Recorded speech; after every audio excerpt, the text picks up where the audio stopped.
Represent करते हैं तो दो तरीका बड़ा पॉपुलर है।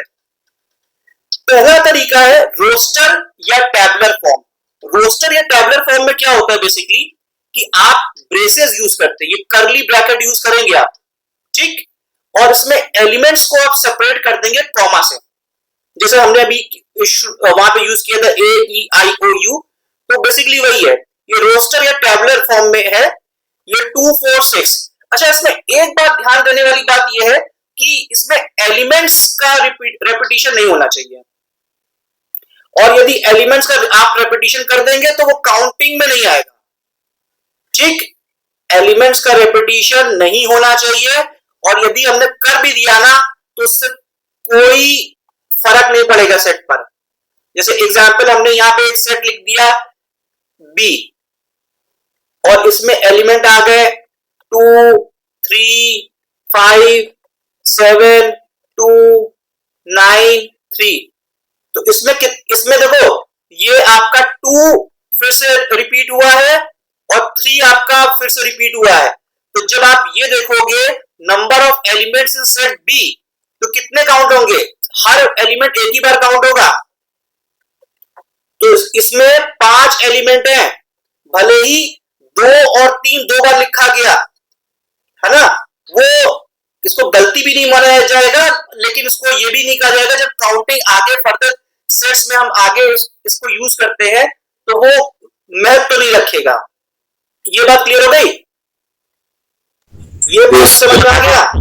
और एक चीज और जानो कि इसमें जो नंबर है ना, नंबर को असेंडिंग ऑर्डर में लिखना, डिसेंडिंग ऑर्डर में लिखना, ये भी कोई रूल नहीं है, आप कैसे भी लिख सकते हैं, ठीक है, ऑर्डर ऑफ एलिमेंट इमैटेरियल, लेकिन हाँ उसमें एलिमेंट सारे होने चाहिए। एग्जांपल जो ऊपर का जो सेट था आपने उसमें लिख दिया था ऐसे, सेट ऑफ वॉवेल्स में ए ई आई ओ यू, ठीक है, आप ऐसे भी लिख सकते हैं इसी सेट को, आपकी मर्जी है, ई लिख दें, ए लिख दें, ओ लिख दें, फिर आई लिख दें, फिर यू लिख दें, ये दोनों ही चीज करेक्ट है।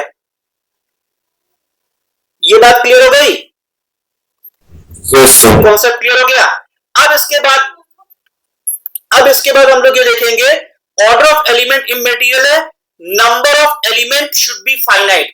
यदि रोस्टर में आपको बहुत ज्यादा नंबर दे दे, 100 200 लिख दे, 500 लिख दे, तो ये रोस्टर, ये टैबुलर फॉर्म सही है, मजा आएगा लिखने में। आपको कोई सेट दे दे, एग्जांपल आपसे बोल दे कि ये स्कूल के जितने भी हैं एलुमनाई सबको लिखो रोस्टर टैबुलर फॉर्म में, तो बहुत मेहनत का काम हो जाएगा, खास तौर पे जब आपको एग्जाम देना हो। तो इसमें जनरली क्या होता है, जब नंबर ऑफ एलिमेंट्स कम होते हैं तब तक तो ठीक है ना, फाइनाइट भी होने चाहिए और नंबर ऑफ एलिमेंट्स ठीक है तो ठीक है, इतनी बात क्लियर है। लेकिन यदि एलिमेंट्स ज्यादा हैं, हाँ मतलब बहुत ज्यादा है और फाइनाइट नहीं है, तो बेटर है कि आप सेट बिल्डर फॉर्म यूज करें।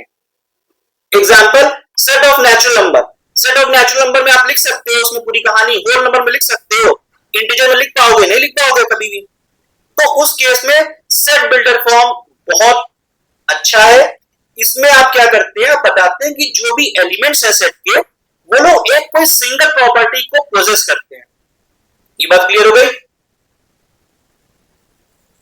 ये बात क्लियर हो गई, वो किसी प्रॉपर्टी को सेटिस्फाई करेंगे। एग्जांपल देखो यहां पर सेट बी है, लिखने का तरीका है, देखो इसके ब्रैकेट पे हमेशा गौर करना, एक कर्ली ब्रैकेट होगा ये वाला ब्रेसेस वाला, कोई और ब्रैकेट बना दोगे तो गलत होगा, ठीक।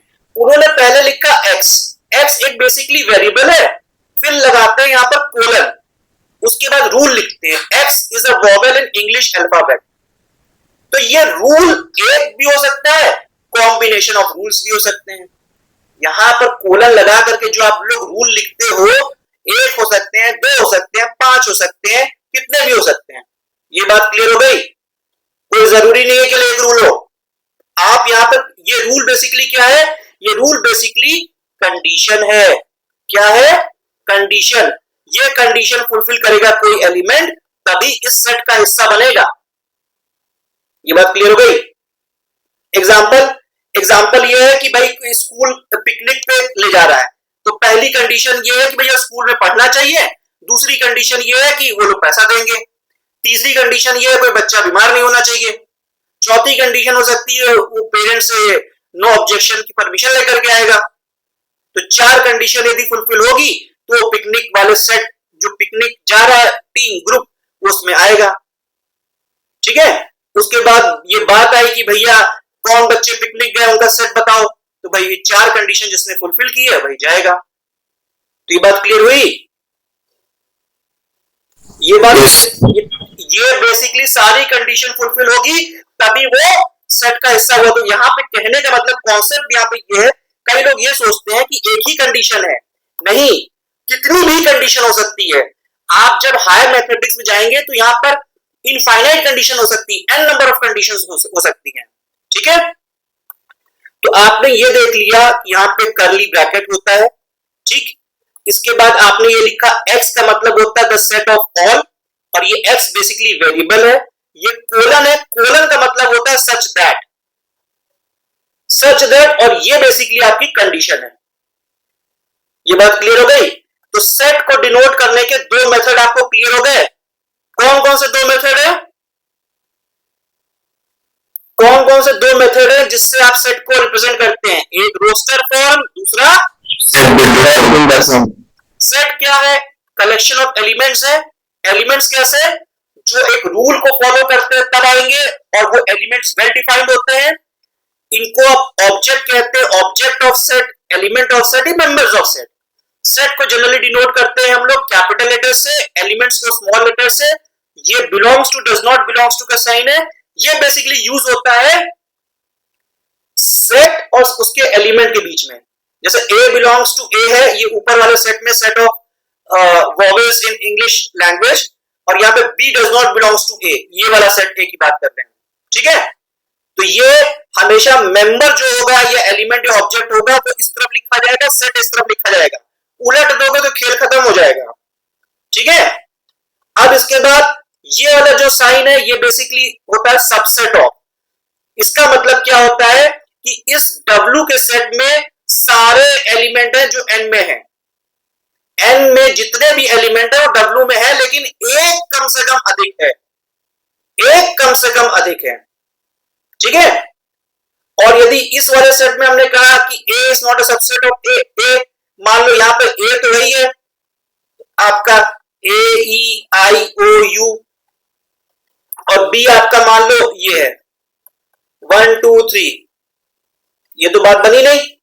ठीक है, अब इसके बाद हम यहां पर ये बोल दें C बेसिकली सेट आपका है 1 2 3 का, और D आपका जो सेट है 1 2 3 और 4 का है मान लो। लेकिन यहाँ पे इक्वल टू नहीं होगा, बेसिकली सबसेट ही होगा। जब इस कंडीशन को हम लोग देखेंगे तो ये इस सिंबल का सबसे अच्छा ग्लेयरिंग एग्जांपल है। क्या है जो हम लोग ने कल इस बात पे ध्यान दिया था कि जो रेंज है वो या तो सबसेट होगी या इक्वल सेट होगी ऑफ कोडोमेन। ये बहुत इंपॉर्टेंट कॉन्सेप्ट है। देखो बहुत आसान है आईआईटी निकालना, यही 11 12 के भाई कॉन्सेप्ट हम लोग देखेंगे। यदि ये कॉन्सेप्ट बेसिक कॉन्सेप्ट आपके क्लियर है, आईआईटी सवाल अपने आप निकलेगा। आईआईटी के सवाल में ऐसा कुछ नहीं है जो आपके 12th की एनसीईआरटी में नहीं है, बस उसका एप्लीकेशन आपको समझना पड़ेगा।